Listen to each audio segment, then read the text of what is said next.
Hello, my name is Savita Kalhan and I'm a YA author, and I'm absolutely thrilled to be taking part in the YA Thrillercon this week. My books are That Asian Kid, The Long Weekend, and The Girl in the Broken Mirror. And I'm going to be doing some readings from That Asian Kid and from The Long Weekend.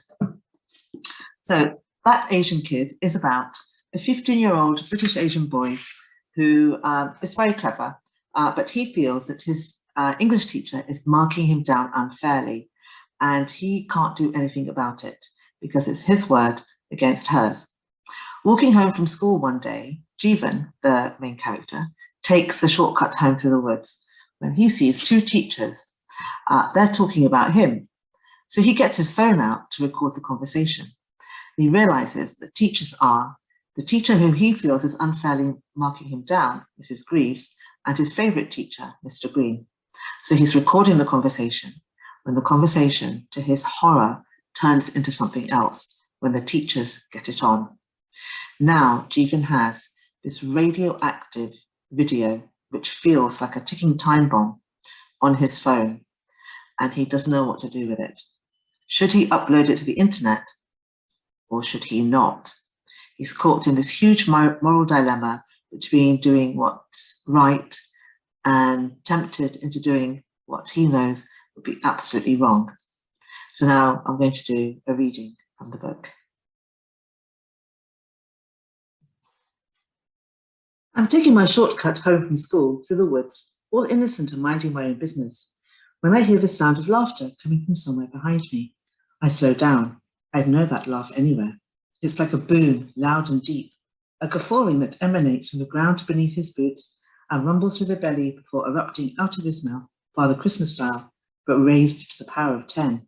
It can only be Mr. Green, my history teacher. I glance back. It is Green.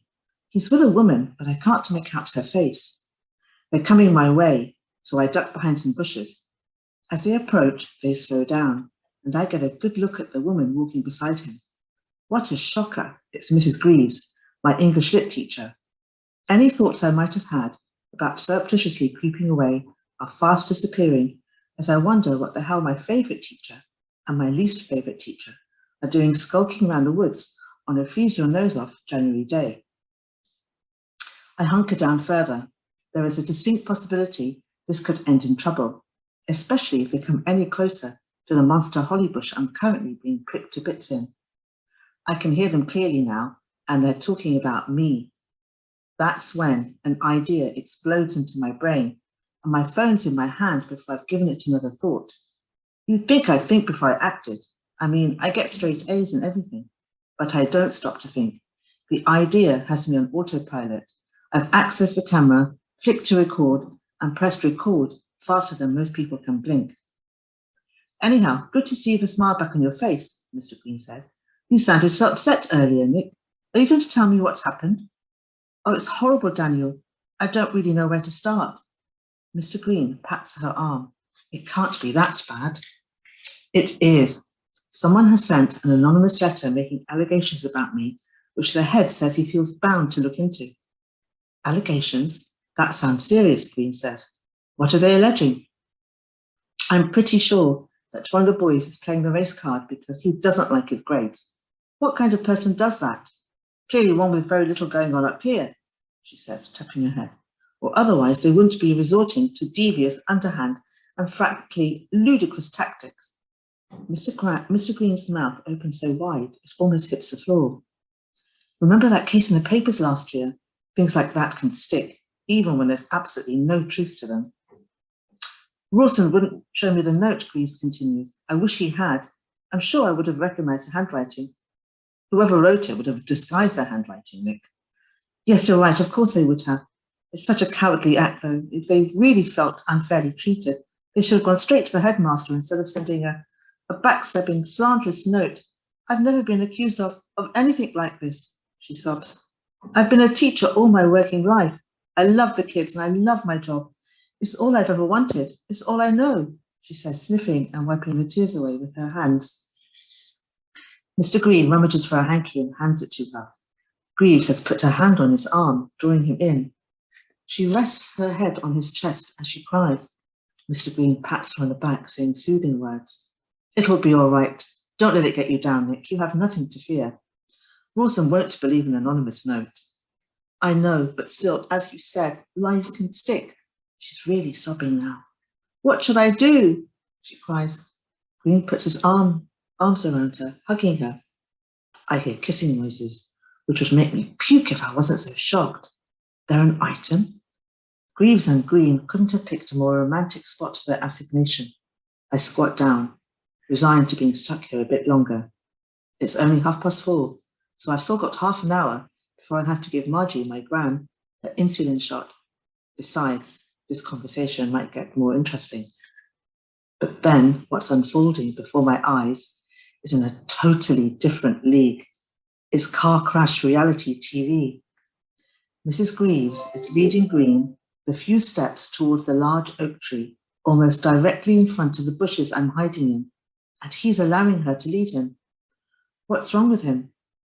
My heart is thudding so loudly I'm surprised they can't hear it. Sticking around for the show was not my best idea, I think, and the camera is still recording. So the next reading is from The Long Weekend. This book is about two boys who get into the wrong car after school and don't realize their mistake until it's too late. They're taken to a mansion by a man who means to harm them. And the book is about how they try and survive that weekend.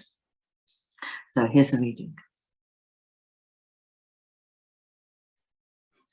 I'm going to read the opening to The Long Weekend. Wish they'd hurry up. It's almost 4:30, Lloyd muttered. They're late and it won't be funny soon. Yeah, it's freezing, Sam added. He was shivering, but trying hard not to show it, as Lloyd wasn't even wearing a coat. It was stuffed in his school bag as usual.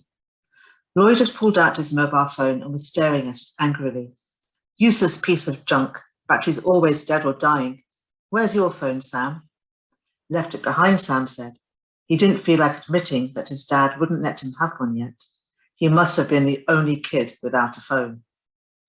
The sky was overcast with angry black clouds that seemed to be warning them that a drenching was not too far off. The school bus had gone, taking half the kids home, and others had run for waiting cars as soon as the school was let out. No one wanted to be left hanging outside an empty school on a Friday afternoon. Just then, a car slowed down next to them, and the back passenger door flew open. Get in quick, the driver called. Sam was impressed. The car was huge, like one of those flash Mercs you see ferrying celebrities and rock stars around. Sam knew that Lloyd was pretty wealthy, but he hadn't realized his family were that rich. There was a lot he didn't know about Lloyd, but that was okay, as this time his parents had promised him and Tabitha, his older sister, that they had settled down and wouldn't be moving again. Sam believed them because they actually had never said that before. The car gleamed brilliant white against the darkening skies like a beacon calling, come inside where it's warm and dry. And that's what Sam did. He followed Lloyd in and slammed the door shut quickly to keep the rain out.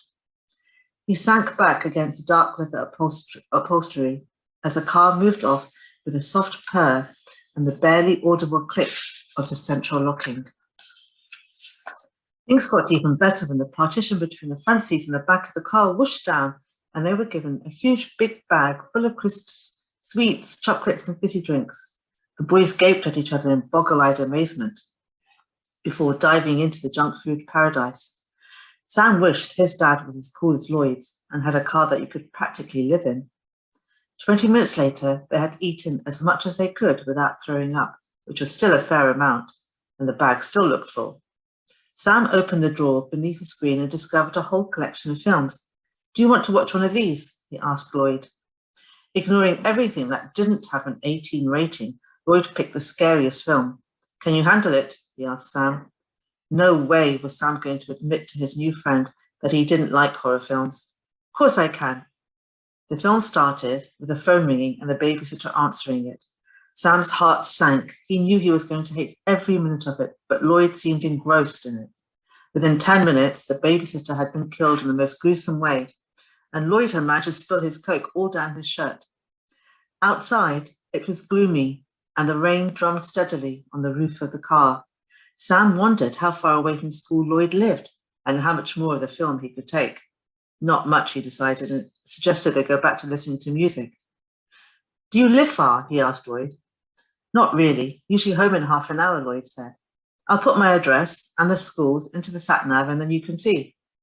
Lloyd brought up the map of the sat-nav screen. See? But that's nowhere near any countryside, Sam said, glancing out of the window at the empty fields and woods beyond. I know that, you goof. Your turn, he said. Sam typed his address in for Lloyd to see. So where are we? Lloyd asked, peering at the map. What? Sam was completely baffled by the question. Where are we on the map? Don't worry if you can't find it, Lloyd said. I keep forgetting you're new to the school. Ask your dad how far away we are.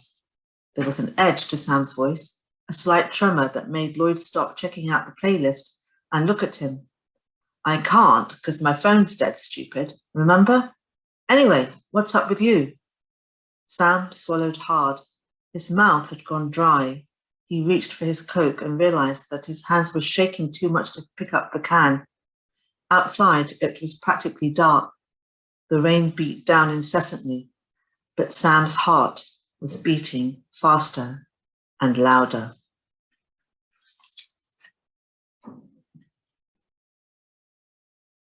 Thank you so much for listening. I really hope you enjoy the rest of the YA ThrillerCon. There's lots to look out for, lots of readings and panels as well. And I'm going to be in a panel soon, so look out for that as well. Thanks so much. Bye-bye.